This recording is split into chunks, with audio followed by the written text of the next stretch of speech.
ಊರಿನ ಡೆವಲಪ್ಮೆಂಟ್ ಅಭಿವೃದ್ಧಿ ಮಾಡಬೇಕು, ರೋಡ್ಗಳನ್ನು ಮಾಡಬೇಕು, ರಸ್ತೆಗಳು ಮಾಡಬೇಕು, ಬೇರೆ ಬೇರೆ ಕಳೆದು ಬಂದಂಥವರು ನಮ್ಮ ಕೆಲಸವನ್ನು ನೋಡಲಿ ಅನ್ನೋ ದೃಷ್ಟಿ ಇಟ್ಟುಕೊಂಡು ಅದು ಮತ್ತೇನೋ ಆಯಿತು ಊರಿನ ಡೆವಲಪ್ಮೆಂಟ್ ಮಾಡೋ ದೇಶದಲ್ಲಿ ರೋಡ್ಗಳನ್ನು ಮಾಡೋ ಸಲುವಾಗ ಏಕಾಏಕಿ ತರಾತುರಿಯಲ್ಲಿ ಈ ಕೆಲಸ ಶುರು ಮಾಡಿದರೆ ಕೆಲವೊಂದಷ್ಟು ಕೆಲಸಗಳು ಎಲ್ಲೇನಪ್ಪ ಅಂದ್ರೆ ಒಂದಿಷ್ಟು ಅವಘಡಗಳಿಗೆ ಕಾರಣ ಆದವೇನೋ ಅಂತೇಳಿ.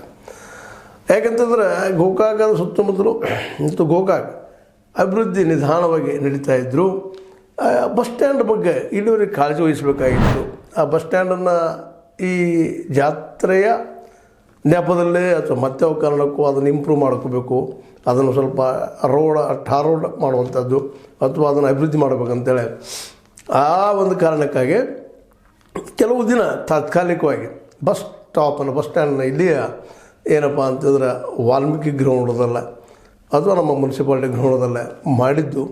ಅದನ್ನು ನೋಡಿದಾಗ ಅಲ್ಲೇ ಸುರಿದಂಥ ಮಳೆ, ಆ ಮಳೆಯ ಚಿತ್ರಗಳನ್ನು ಗಮನಿಸಿದಾಗ ಅದು ಎಷ್ಟೊಂದು ತೊಂದರೆ ಕೊಟ್ಟಿದ್ದಪ್ಪ ಇದು ಅನ್ನುವಂಥದ್ದು. ಜೊತೆಗೆ ಏಕಾಏಕಿ ಒಮ್ಮೆಲೆ ಈ ಕೆಲಸ ತೆಗೆದುಕೊಳ್ಳೋದು ಸರಿ ಇತ್ತಾ ಅನ್ನುವಂಥ ಪ್ರಶ್ನೆ ಅನೇಕ ನಾಗರಿಕರು ಇದ್ರ ಬಗ್ಗೆ ಅಸಮಾಧಾನ ಸಹಿತ ತಿಳ್ಕೊಂಡಿದ್ದಾರೆ. ಇಲ್ಲ ಒಮ್ಮೆ ಆಗುವುದರಿಂದಾಗೆ ತೊಂದರೆಗಳಾದವು ಅನ್ನೋಂಥ ಮಾತುಗಳನ್ನು ಮಾತಾಡೋದು ನಾವು ನೋಡಿದ್ದೀವಿ. ತಾತ್ಕಾಲಿಕವಾಗಿ ಈ ಒಂದು ಬಸ್ ಸ್ಟಾಪನ್ನು ಈ ಒಂದು ವಾಲ್ಮೀಕಿ ಗ್ರೌಂಡಲ್ಲಿ ನಡೆಸಿದ್ರಿಂದಾಗಿ ಸಹಜವಾಗಿ ಮಳೆ ಆಗಿದ್ದರಿಂದಾಗಿ ಆ ಕೆಲವೊಂದಿಷ್ಟು ಫೋಟೋಗಳನ್ನು ನೋಡಿದಾಗ ನೀವು ನೋಡ್ರಿ ಆ ಫೋಟೋ ರಾತ್ರಿ